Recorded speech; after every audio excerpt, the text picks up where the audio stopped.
Welcome into our Countdown to First Serve interview series. Today I'm visiting with Josh Collins, head coach of Southwestern Oklahoma State. His team picked to finish fourth in the preseason poll that was recently published. And it was 4 months ago, Coach. We ended the season. We're starting again. As I've said to other coaches, no one's complaining about getting to play, but it is certainly a quick turnaround from the first season of 2021 and now the second season. So what's it been like for you over the last few months to get back to where we are today? It's been fast, very quick, just like you said, but we're super excited. We can't wait to compete. And, kind of a bitter taste in our mouth with not getting beat by a really good Harding team, but just by the fact that we didn't feel like we played very well in that last game of the season in the semifinals of the tournament. So I think that we've been very driven. Our players are very excited to get back on the court and show some improvement. And then, obviously we've also added some players to the roster that we feel like will really help in our pursuit of that GAC championship. So do you feel like the short turnaround, like kind of what you just said a moment ago, some years it doesn't really matter. You have a lot of seniors, so much time in between seasons, but do you feel like it matters a little bit more this year? Because some teams who maybe won a postseason game are feeling confident right now. Others who lost are feeling hungry. Do you feel like it's a little different this year because of that short turnaround?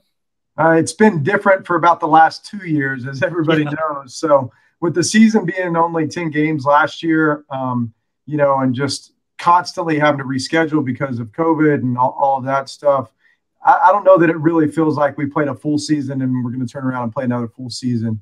It almost feels like we got that practice season in.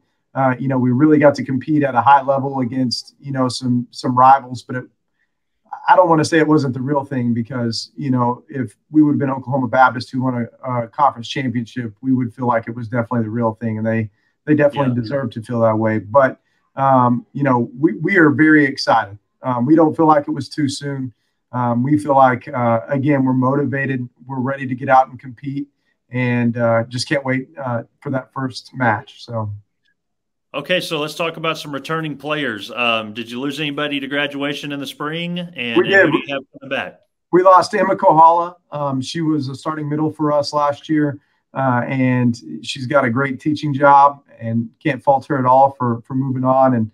And she's actually teaching in our backyard here at Clinton High School, so we expect her to still be very much a part of the family.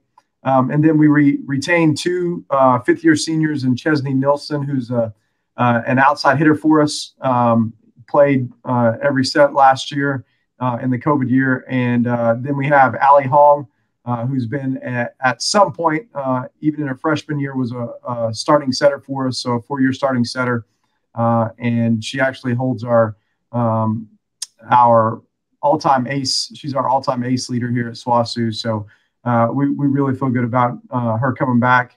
We have two that were returning seniors and then one that went on to greener pastures and got a big girl job. So, well, let's talk about new players then. And because I know with every coach this year, the recruiting season was a little different because high schools were playing.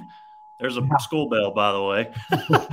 High schools were playing. You weren't back in 2020. So did that allow you to kind of broaden your horizon a little bit, expand out and go recruit a little bit farther out or at least see more games?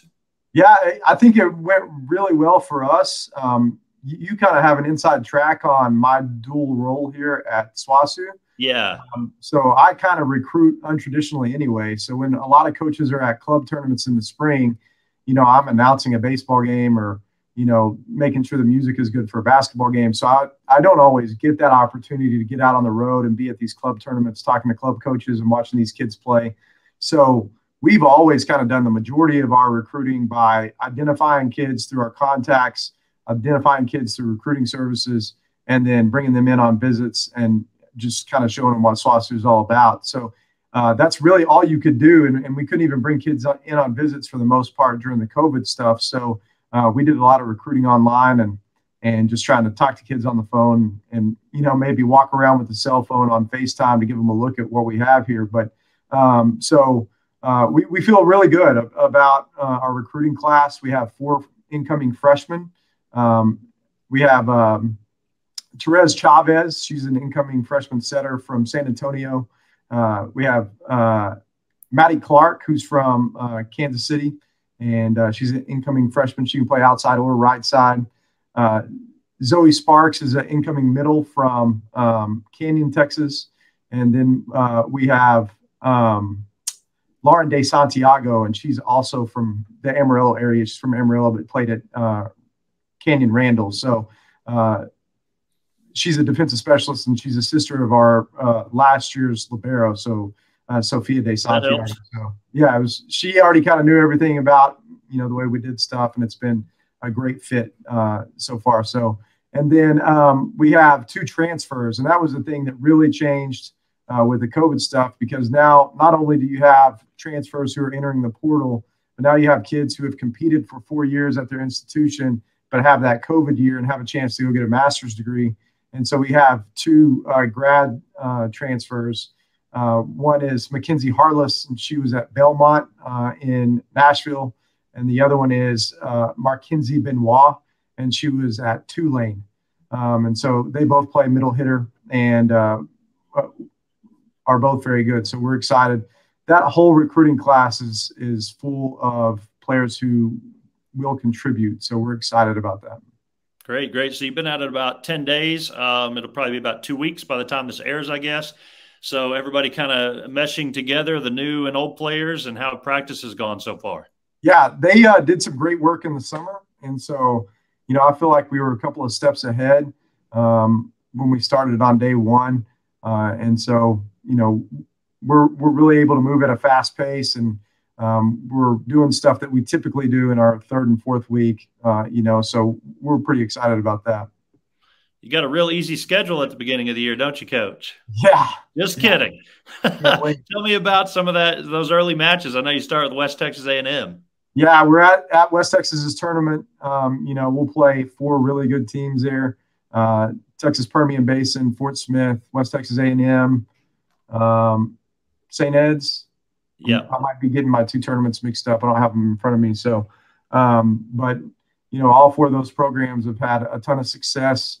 We start out with UTPB, and they've really done a really good job of bringing their program up. And so it'll be a tough match right out of the gate. And then if you've ever played West Texas A&M at West Texas A&M, it's tough. It's tough. But, that's what we want. Our conference has gotten so much better that anybody can beat anybody on any night of the week. And so, that's different. For a while there, we had some schools that were at the bottom, and you could kind of take a night off or 2. Now you got to be ready every single night, and there's going to be a lot of people fighting for those top spots to get into the conference tournament. So we want to make sure that we play some talented teams early so that we're ready for that competition level.